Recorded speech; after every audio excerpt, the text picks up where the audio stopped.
Grant Hardin, a 50-year-old police officer hiding a horrifying secret. Grant has been apprehended on suspicion of murder, but as it would later transpire, his crimes and behavior were so bad that in his interrogation, he tried everything he possibly could to escape. On the 23rd of February, James Appleton had pulled into a parking lot on Ganridge Road to take a phone call with his brother-in-law. Suddenly, a loud banging sound was heard over the phone, and the line went dead. A passerby had spotted a white Chevrolet Malibu parked behind James's car that immediately sped away after the loud noise. When the passerby went to check on James, he was lying dead at the wheel with a gunshot wound to the head. Gateway, Arkansas is a small town of 400 people, so the owner of the Chevy was quickly determined to be Grant Hardin, a 50-year-old police officer who had lived in this town his whole life. Later that night, Grant's vehicle was stopped at a police roadblock after taking his family out for dinner, and he was quickly brought in for questioning. But unfortunately for everyone involved, Grant's experience in law enforcement would prove to make this interrogation one of the most excruciating and difficult that Arkansas police had ever had to deal with. I'm Detective Chamberlain. I know we have James Chamberlain. Did you used to be a police officer somewhere? Or I recognized you, but I wasn't 100% sure where I knew you from. But somebody said that you used to be a police officer at Gateway or something like that. Okay. The interrogation begins casually as Detective Chamberlain opens with questions about Grant's career. As they're both police officers, he assumes he can strike an immediate middle ground with him, building trust between them and hopefully getting him to relax so he'd give up information easier. A strategy that he'd soon find out had the opposite effect. Grant is then read his rights, but decides this is where he's going to start making it difficult for the detectives. Here's the thing. I want to talk to you about what you've done today, okay? Can you just take me through when you woke up this morning to when you got stopped by the police out there in, what's the name of that road you're on? I'm sorry, I'm going drunk. Ganridge? I'm not going to say anything after I've been read those rights yet. Okay. Well, I don't know what's going on. I am kind of sickly to what I'm here for and things. Up until this point, Grant hasn't been told what he's been brought in for, and states that he's feeling sickly given the circumstances he's been put into. Given his disturbing body language, he may also be feeling exposed and somewhat inferior due to being the suspect of a case instead of the detective for the first time in his life. So you don't want to explain what you've done today? Did you, is there a reason behind that? What was the first thing said? I have the right to remain silent. Okay. So you're telling me that you don't want to talk to me right now? Okay, cool. Hang tight right here for just a few minutes, okay? As is normal in a case like this, the detectives leave the room for a few minutes to talk about how they're going to handle the interview. And not only does it give them time to formulate their approach, but it also gives the suspects time alone to worry about what could be going on and form anxiety regarding their situation. At the same time, though, it may also give the suspect a moment to collect their thoughts and generate their own story and approach to the interview, putting the detectives on the back foot instead. By the way, I'm Detective Cordier. I think we've met once before. Okay, so I don't know if I scared you at the beginning or what, but that's why I was trying to, and I can't, you see the position I'm in. I can't tell you why you're here, but at the same time, I need to rule you out into something. Does that make sense? When the detectives re-enter the room, they try an obviously different approach, this time attempting to set Grant at ease, stating that they just need to clear him from any wrongdoing, and then he's free to go on his way. Many people would, at least subconsciously, be inclined to open up a little more in an attempt to get out of there as soon as possible. But Grant has other ideas. Would you be willing to talk to me about your day, knowing that I need to rule you out of something, or I'm just, if you didn't do anything wrong today, you have nothing to worry about? Yes, I would have liked to, but before the rights were read, so okay, not knowing what's going on. Yeah, and you understand as a detective, we read those rights to everybody who comes in here. It's not just you. It happens to everybody that walks through this room and talks to us. As a former police officer, Grant is fully aware of all of this. He knows everybody that's interviewed, innocent or not, has to be read these rights, which essentially completely invalidates this as the real reason that he isn't talking. He's just using it as an excuse to refuse to talk, and possibly to even stall for time. I guess my question is this, knowing what I just told you, I guess if it was me and I was you know, if I was in your position, I'd be like, hey, James, I did this. Or Grant, I did this. I was at, you know, here, and here. And I would just be done with it. But at this point, like, I can't clear you from this because you could still potentially be a suspect. I don't know if I'm not explaining it right or what's going on here. Fine. I just have to, once the rights have been read, I have to, it says I have the right to be silent. Yes. Okay. Just tell me this. I know you were a police officer before, right? You're a police officer in Gateway? It's an easy yes or no. I'm being silent. Well, I can see that. We can do this all night. I mean, it doesn't bother me. You're going to continue to be a suspect until I find out otherwise. Okay? Unfortunately for the detectives, Grant is exercising perfect form within this interrogation. Refusing to talk greatly hinders the investigation as a whole and completely prevents the detectives from making progress, all while being completely legal. This is why Detective Chamberlain is starting to appear visibly annoyed and decides to take a break from the interrogation, as letting emotions take control in an investigation like this can be extremely dangerous for the detectives. But, once again, this time alone can also give the suspects the chance to come up with a plan.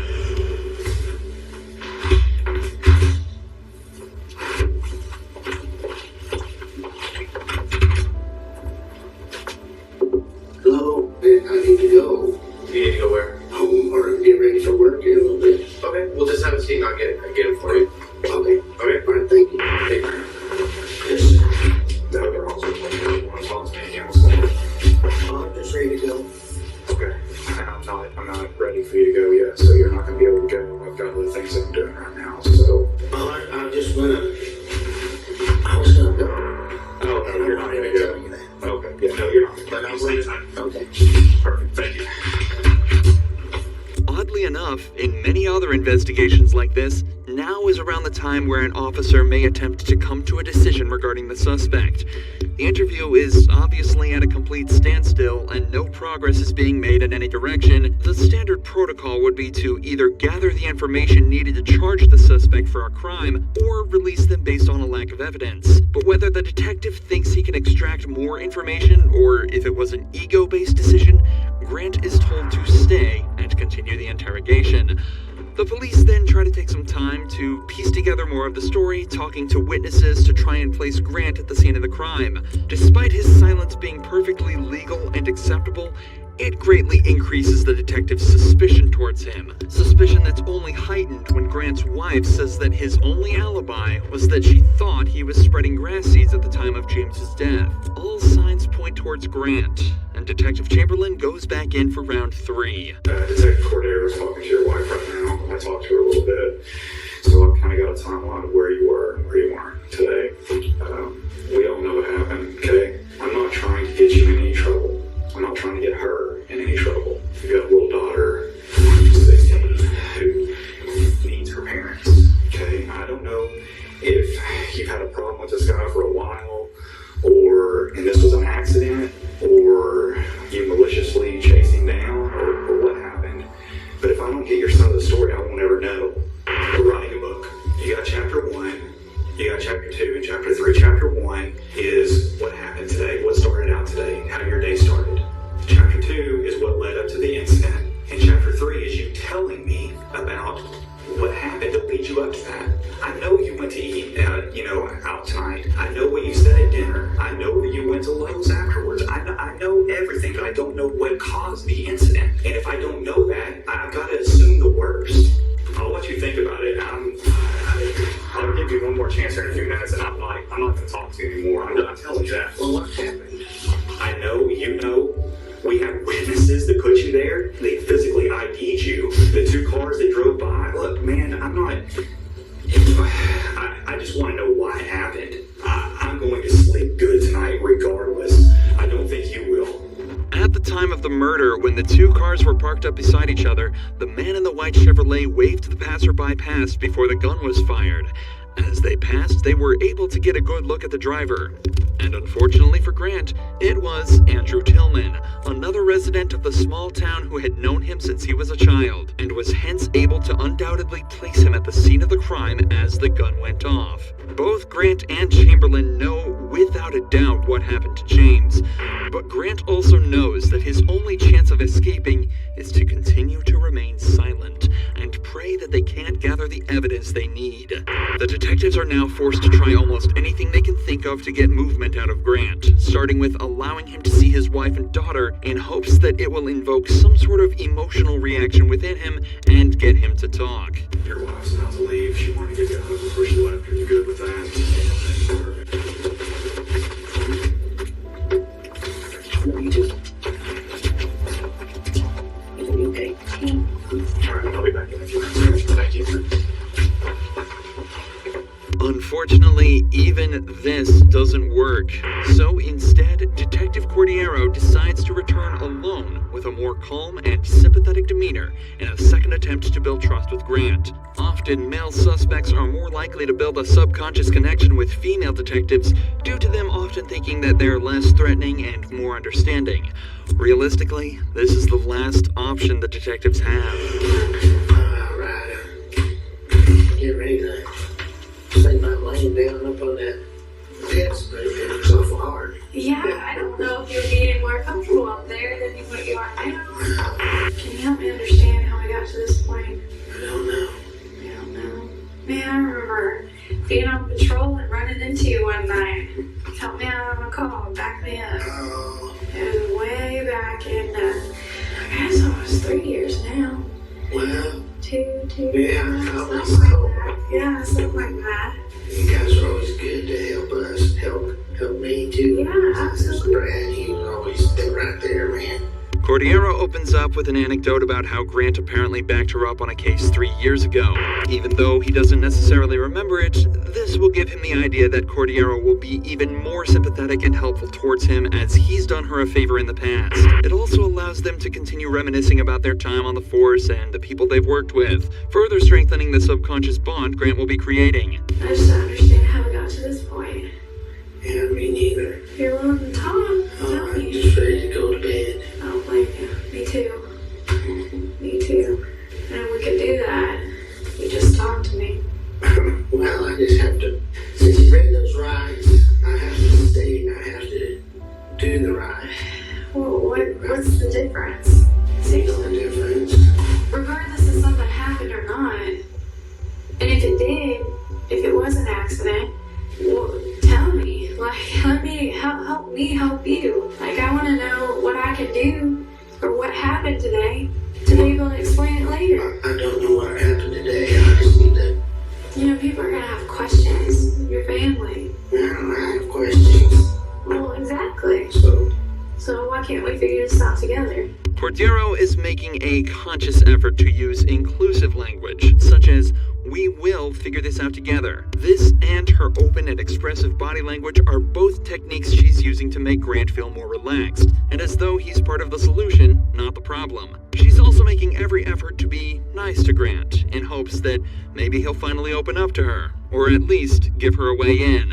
We can start from the very beginning. I mean, I know you probably slept in because you work nights. I work nights. Trust me, I worked nights for almost 4 years. I understand how that sleep schedule is. yeah, I was asleep, so So, messed up.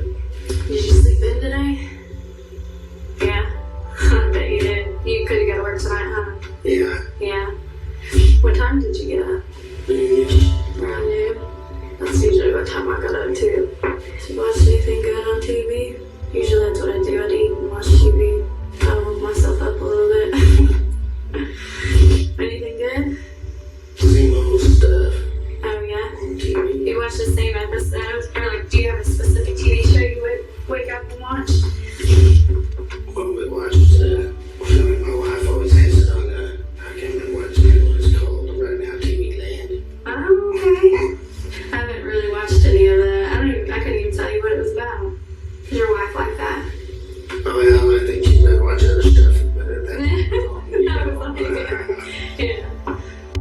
might not be about the case, but finally, Grant is talking, and Cordero has found her way in.